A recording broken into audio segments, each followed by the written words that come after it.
মতাদর্শে যারা শুনছেন সবার প্রতি আন্তরিক কৃতজ্ঞতা। আপনাদের সবাইকে জানাতে চাই যে গতকালকে আমি যখন আলোচনা করেছিলাম, কন্টেন্ট করছিলাম, কদিন থেকেই আলোচনা হচ্ছিল যে এশিয়া কাপের শিডিউলিং নিয়ে, এবং যেখানটায় বাংলাদেশ বেসিক্যালি অ্যাভয়েড করতে চাইছিল ইন্ডিয়া পাকিস্তানের গ্রুপ, এবং সেই গ্রুপে পড়লে পরের রাউন্ডে সুপার ফোরে যাওয়াটা ডিফিকাল্ট হয়ে যেত, যেহেতু দুটো গ্রুপে খেলা হবে, প্রত্যেক গ্রুপ থেকে দুটা দল সুপার ফোরে যাবে। এবং সুপার ফোরে কি হবে, মানে সেমিফাইনালস বলা হচ্ছে, আসলে কি সেমিফাইনাল বলার সুযোগ রয়েছে কিনা সেটা নিয়ে একটা আলোচনার সুযোগ রয়েছে। কারণ সুপার ফোরে ওয়ান অফ ম্যাচ জিতেই কিন্তু আপনি ফাইনালে চলে যাবেন, ব্যাপারটা এরকমটা না। প্রত্যেক দল, মানে চারটা দলই তারা একে অপরের মুখোমুখি হবে। অর্থাৎ বাংলাদেশ যদি সুপার ফোরে কোয়ালিফাই করতে পারে, তারা ভারত পাকিস্তান ধরে নিলাম যে ভিন্ন গ্রুপ থেকে সুপার ফোরে গেছে, তাদের বিরুদ্ধেও যেমন খেলবে, আবার নিজের গ্রুপ থেকে অন্য যে দলটা বাংলাদেশ যদি সুপার ফোরে যায়, বাংলাদেশের গ্রুপ সঙ্গী হয়ে যাবে, সেটা হতে পারে আফগানিস্তান, সেটা হতে পারে শ্রীলঙ্কা, তার বিপক্ষেও মুখোমুখি হবে। সো সুপার ফোরে যাওয়া মানে আপনার এক্সট্রা 3টা ম্যাচ খেলার সুযোগ, এবং গ্রুপের ম্যাচে এবং সুপার ফোরের ম্যাচের পয়েন্ট, যে সেই পয়েন্ট টেবিলকে কাউন্ট করে টপ 2-তে থাকতে পারলে ফাইনালে খেলার সুযোগ। এই আলোচনাটা আসলে ডিফিকাল্ট, তবে আমি সহজ করে যে আলোচনাটা করতে চাই, যেই আলোচনাটা আমার কাছে মনে হয় এই মুহূর্তের জন্য সময়ের দাবি, সেটা হচ্ছে বাংলাদেশের জন্য আসলে সুপার ফোরে যাওয়াটা কতটুকু সহজ বা কঠিন according to the grouping. Bangladesh যে 3টা ম্যাচ খেলবে আপনারা সবাই জানেন, যে 11, 13 এবং 17 তারিখে, এবং এই 3 ম্যাচে বাংলাদেশের শুরুটা হবে কিন্তু উইথ কনফিডেন্স। কেন বলছি? বাংলাদেশ প্রথম ম্যাচটা খেলবে হংকং এর বিপক্ষে। এখন হংকং এর বিপক্ষে যখন বাংলাদেশ প্রথম ম্যাচে খেলবে, তুলনামূলকভাবে একটা দুর্বল দলের বিপক্ষে বাংলাদেশ যখন খেলবে, সেই ম্যাচে আমরা জয়টা এক্সপেক্ট করতেই পারি। এখন একটা জয়, যেই জয়টা যেই দলের বিপক্ষে হোক না কেন, সেটা কিন্তু আপনার দলকে এগিয়ে রাখবে। এরপর যখন আপনি 13 তারিখে মুখোমুখি হবেন আরো একটা দলের, এবং সেখানটায় আপনি একটা আগেই জয় রেজিস্টার করেছেন, উই আর হোপফুল যে বাংলাদেশ প্রথম ম্যাচে জয় পাবে, সেটাই কিন্তু বাংলাদেশ দল এক্সট্রা আত্মবিশ্বাস নিয়ে, কনফিডেন্স নিয়ে মাঠে নামবে।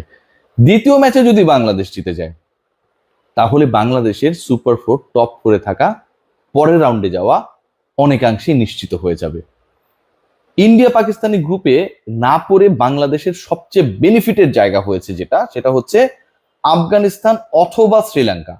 এই দুই দলের বিপক্ষে যদি বাংলাদেশ একটা ম্যাচ জিতে যায়, হোপফুলি জিতবে, কারণ এর আগে অনেক ধরনের কনফিউশন ছিল, বাট অতি সাম্প্রতিক সময়ে যদি আমরা বাংলাদেশের টি-20 দলের পারফরমেন্স দেখি, আফগানিস্তানের বিপক্ষে খেলার আগে বা শ্রীলঙ্কার বিপক্ষে খেলার আগে কিন্তু ওই পাকিস্তানের বিপক্ষে যে বাংলাদেশ সিরিজ জয় করেছে, শ্রীলঙ্কার বিপক্ষে হোমে গিয়ে তাদের অ্যাডভান্টেজাস সিচুয়েশনসকে আসলে জয় করে বাংলাদেশ সিরিজে জিতেছে, এগুলো কিন্তু একটা বড় ফ্যাক্ট।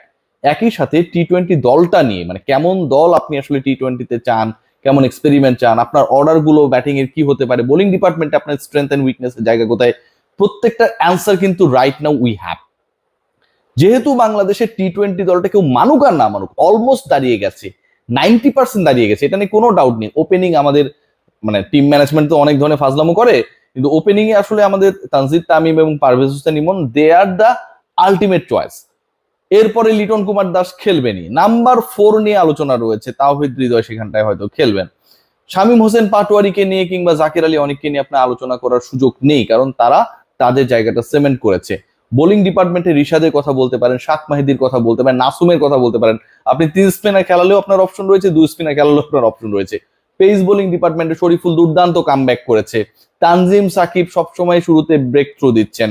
সো সব জায়গা থেকে যদি আমরা বিবেচনা করি, তাসকিন মুস্তাফিজের আলোচনাটা না এনেও বাংলাদেশ দল কিন্তু টি-20 সাইড হিসেবে একটা কম্প্যাক্ট অবস্থায় রয়েছে। সো ভিন্ন গ্রুপে পড়ে, ভারত পাকিস্তান ব্যতীত যে গ্রুপটা রয়েছে, সেই গ্রুপে পড়ে আলটিমেটলি বাংলাদেশের লাভ হয়েছে, এবং সুপার ফোরে যাবার সম্ভাবনা বাংলাদেশের 100%। সুপার ফোরে যদি বাংলাদেশ যায়, সেক্ষেত্রে বাংলাদেশে একটা দারুণ অপরচুনিটি ক্রিয়েট হবে বিফোর দ্য ওয়ার্ল্ড কাপ, কারণ আপনি এক্সট্রা 3টা ম্যাচ খেলার সুযোগ পাবেন। ইন্ডিয়া পাকিস্তান আমি বললাম যেটা শুরুতে, যে সেই গ্রুপ থেকে যদি তারা থ্রু করে এবং বাংলাদেশের গ্রুপ সঙ্গী হয়ে যে দলটা টপ 4-এ চলে যাবে, এই যে 3টা দলের বিপক্ষে এক্সট্রা ম্যাচ খেলার যে সুযোগটা বিফোর দ্য ওয়ার্ল্ড কাপ, এবং ওয়ার্ল্ড কাপটাও হবে আপনার সাবকন্টিনেন্টাল কন্ডিশনে, ওয়ার্ল্ড কাপে এই দলগুলোই খেলবে, এটা বাংলাদেশের জন্য আমার কাছে মনে হয় খুবই খুবই খুবই আত্মবিশ্বাসের একটা জায়গা ক্রিয়েট করবে। সো আলটিমেটলি বাংলাদেশ দল আফটার দ্য গ্রুপিং, আমার কাছে মনে হয় তারা একটা ভালো অবস্থায় রয়েছে, এবং এই ভালো অবস্থায়, মানে গ্রুপ অফ ডেথ বলতে পারেন, বাংলাদেশ, আফগানিস্তান, শ্রীলঙ্কা, অল আর টেস্ট প্লেইং নেশনস, টি-20তে তারা সবাই কম বেশি ভালো দল। সো ওই জায়গা থেকে you can tell it a group of death. But আপনি যদি ইন্ডিয়া পাকিস্তানের গ্রুপে পড়তেন, তার থেকে এই গ্রুপটা বেটার ফর বাংলাদেশ। আফগানিস্তানের বিপক্ষে অথবা শ্রীলঙ্কার বিপক্ষে বাংলাদেশ একটা জয় রেজিস্টার করতে পারলেই অপর গ্রুপের যে দুর্বল দল রয়েছে তাকে হারালেই বাংলাদেশের জন্য টপ 4 নিশ্চিত হবে, এক্সট্রা 3টা ম্যাচ নিশ্চিত হবে। শ্রীলঙ্কার বিপক্ষে বাংলাদেশ সবশেষ 2 ম্যাচেই জয় পেয়েছে, আফগানিস্তানের বিপক্ষে বাংলাদেশ পারবে না, এই ভয়টুকু অন্তত এই দলের মধ্যে নেই। এর আগে আমরা দেখেছিলাম যে সেন্ট ভিনসেন্টে বাংলাদেশ খুব বাজে ক্রিকেট খেলে ওই ম্যাচটা হেরেছিল, যেখানটায় বাংলাদেশের সেমিফাইনালসে যাওয়ারও সুযোগ ছিল।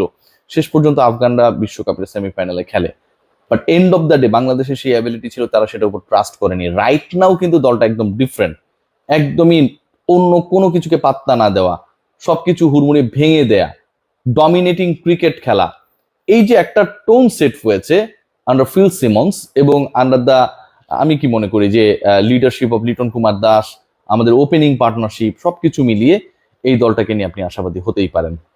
বাংলাদেশের জন্য গ্রেট অপরচুনিটি, এবং বাংলাদেশের এই এশিয়া কাপ মিশনের আগে সবচেয়ে বড় পরীক্ষা যেটা হতে যাচ্ছে, this is going to B the next series, যেখানটায় বাংলাদেশকে মুখোমুখি হতে হবে ইদার নেপাল অর নেদারল্যান্ডস।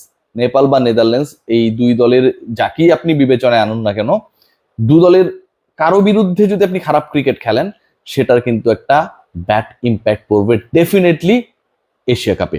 কারণ আপনার কনফিডেন্স, আপনি এই মুহূর্তে যে জায়গাটায় রয়েছেন কনফিডেন্স ওয়াইজ, সেটা কিন্তু আপনি হারাবেন। So Bangladesh have to play very good cricket, এবং সেই কনফিডেন্সটা নিয়েই যেন বাংলাদেশ এশিয়া কাপে যেতে পারে, সে কারণেই কিন্তু আপকামিং যে সিরিজটার পরিকল্পনা করা হচ্ছে সেটার পরিকল্পনা করা। Let's see what happen, but I am very much hopeful Bangladesh will do well, এবং টপ 4-এ যাওয়ার অপরচুনিটি বাংলাদেশের যথেষ্ট রয়েছে। বাংলাদেশ জাস্ট যদি তাদের নিজেদের সেরা খেলাটা খেলতে পারে, definitely they will be the part of super 4 of Asia Cup. সবাই ভালো থাকবেন, টেক গ্রেট কেয়ার। এশিয়া কাপে বাংলাদেশ ডেথ গ্রুপে পড়লেও তারা ভালো অবস্থানে আছে।